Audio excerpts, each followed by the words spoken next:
CM योगी ने किया बाराबंकी का दौरा। योगी ने की महादेवा मंदिर में पूजा अर्चना।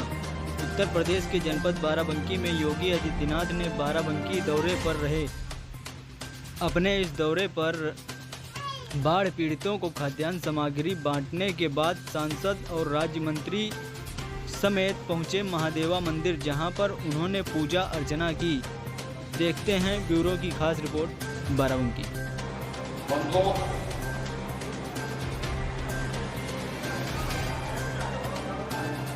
देश के अलग अलग क्षेत्रों में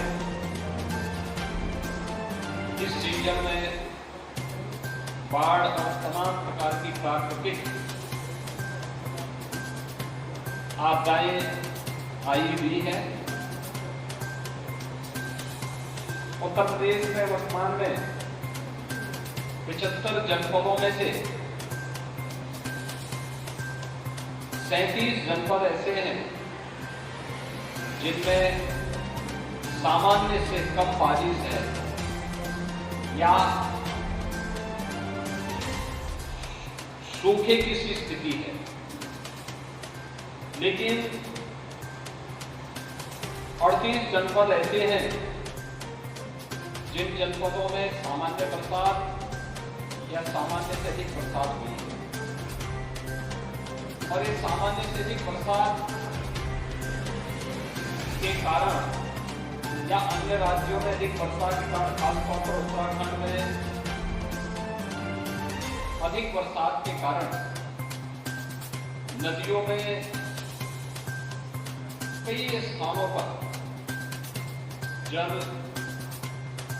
खतरे के निशान से ऊपर बह रहा है। प्रदेश के वर्तमान में 21 जनपदों के 721 गांव ऐसे हैं जो बाढ़ से प्रभावित हैं। उनमें से बाराबंकी के भी कुछ गांव हैं जिनमें बाढ़ आई थी, कुछ में उपद्रवता है, कुछ में भी प्रभाव बना हुआ है।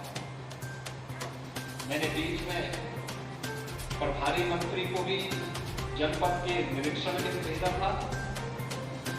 आज भाइयों बहनों रक्षाबंधन का अवसर है, तो इस अवसर पर मैंने कहा मैं भी बाराबंकी जनपद का सर्वेक्षण करूं। मैं भी सर्वेक्षण करके आया हूं और कुछ गरीबों को जो पीड़ित हैं, प्रभावित परिवार हैं, जो लोग इस योजना का लाभ जिन्हें मिलना चाहिए और योजना का लाभ किस रूप में दिया जा रहा है, उसी का निरीक्षण करने के लिए मैं आज यहाँ पर आया हूँ।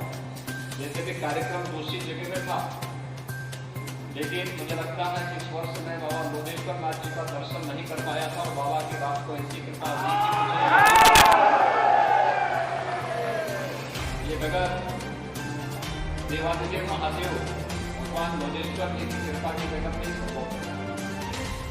आपने देखा होगा मैं इस बार आ नहीं पाया था और कार्यक्रम मेरा दूसरी तरफ था और रात्रि में ही आज सुबह ही कार्यक्रम चेंज होकर के फिर यही फिर कार्यक्रम बनाना पड़ा।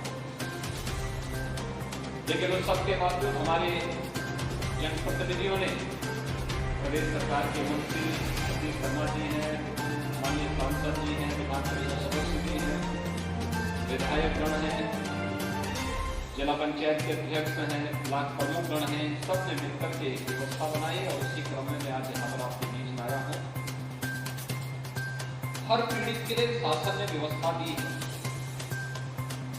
कि अगर 10 दिन 15 दिन तक पानी है तो कम से कम उस परिवार को 10 किलो चावल, 10 किलो आटा, 10 किलो आलू, 2 किलो अरहर की दाल, 1 किलो रिफाइंड तेल, मिर्च मसाले, हल्दी, जो भी होता है, सभी आवश्यक चीजों के साथ ही डिग्निटी किट उपलब्ध हो जाए, बरसाती उपलब्ध हो जाए, ये सभी चीजें उपलब्ध करवाई जा रही है। अगर 15 दिन से अधिक है तो महीने में कम से कम 2 बार उस परिवार को ये सहायता मिले। महीने से ज्यादा है तो 3 बार कम से कम इस प्रकार की सहायता उस परिवार को आपदा राहत कोष से जो सहायता जनपद स्तर पर उपलब्ध कराई गई उसमें उन्हें तत्काल क्रय करके उन्हें उपलब्ध करवाया जाए। किसी पीड़ित का घर क्षतिग्रस्त हो गया है तो उस परिवार को प्रधानमंत्री आवास योजना या मुख्यमंत्री आवास योजना किसी भी योजनाओं से एक मकान उपलब्ध करवाया जाए। जिनके मकान क्षतिग्रस्त हो गए हैं उन्हें भी कंपनसेशन दी। जनहानि में 4 लाख रुपए की सहायता, जनहानि बाढ़ के कारण हो, सर्पदंश के कारण हो, किसी वन्य जीव के कारण हो या सांड के मारने के कारण भी हो, तो भी उस परिवार को आपदा की श्रेणी में लेते हुए 4 लाख रुपए की सहायता तत्काल 24 घंटे के अंदर उस परिवार को उपलब्ध हो जाए, ये व्यवस्था की गई है और सभी लोगों को ये सहायता अब तक उपलब्ध कराई जा चुकी है।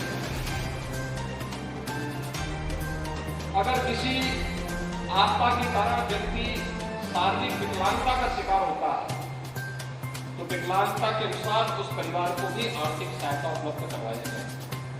ये व्यवस्था की गई है कि इनके मकान क्षतिग्रस्त हो गए हैं और मरम्मत हो सकते हैं तो उसके लिए अलग से मुआवजे की व्यवस्था देने का भी प्रावधान किया गया है। और ये सभी पीड़ित और प्रभावित परिवारों को जिनके मकान क्षतिग्रस्त हुए हैं, जो बेसिक शिक्षा परिषद का स्कूल या पंचायत भवन यहाँ पे नदी की बाढ़ की चपेट में आए हैं, वहाँ पर नए बनाने के भी आदेश दिए गए हैं। जो मार्ग क्षतिग्रस्त हुए हैं उनकी मरम्मत के भी आदेश दिए गए हैं। अभी बाढ़ सितंबर माह में भी पूरी कभी भी आ सकती है, उसकी पूरी तैयारी की जा रही है और हमारा प्रयास होगा कि से सर्वे करके इस बात को सुनिश्चित कर दिया जाए कि आने वाले समय में इसके कोई स्थायी समाधान का रास्ता नहीं होना चाहिए। मैंने तो यहाँ जिला प्रशासन को पहले भी कहा कि तटबंध और नदी के बीच में जो लोग बसे हैं, अगर वे लोग इस पार बसना चाहेंगे तो उनके लिए हम कंपनसेशन उनको दें, उनको इधर बसाने की व्यवस्था कर लें, जिससे बाढ़ की समस्या का उनकी समाधान का एक रास्ता उनके लिए निकाला जा सके और सरकार उसमें थोड़ा सहयोग उनको करेगी। अगर सभी लोग बरसाना चाहेंगे तो एक अच्छी कॉलोनी उनके लिए बनाई जा सकती है, सरकार अपने खर्चे पर बनाएगी, वे लोग तैयार हों, हम उसके लिए थोड़ा सहयोग करेंगे। यहाँ पर बाढ़ बचाव के लिए कटान और निरोधक कुछ उपाय किए गए थे। जहां पे नए स्थानों पर नदी कटान कर रही है उसके लिए फिर से सिंचाई विभाग को निर्देश दिए गए कि वे जाकर के इसका निरीक्षण करें और तत्काल कार्य योजना बना करके बरसात के बाद इसको यहाँ पर लागू कर दें, जिससे आने वाले समय में बाढ़ की त्रासदी से स्थानीय लोगों को बचाया जा सके। आज के इस अवसर पर आज रक्षाबंधन का पावन पर्व भी है। रक्षाबंधन का पर्व न केवल भाई बहन का पर्व है बल्कि पवित्र पर्व भी है।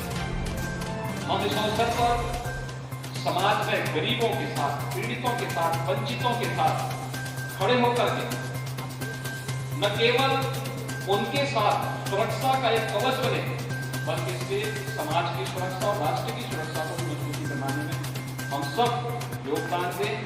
मैं एक बार फिर से पीड़ितों को इस बात के लिए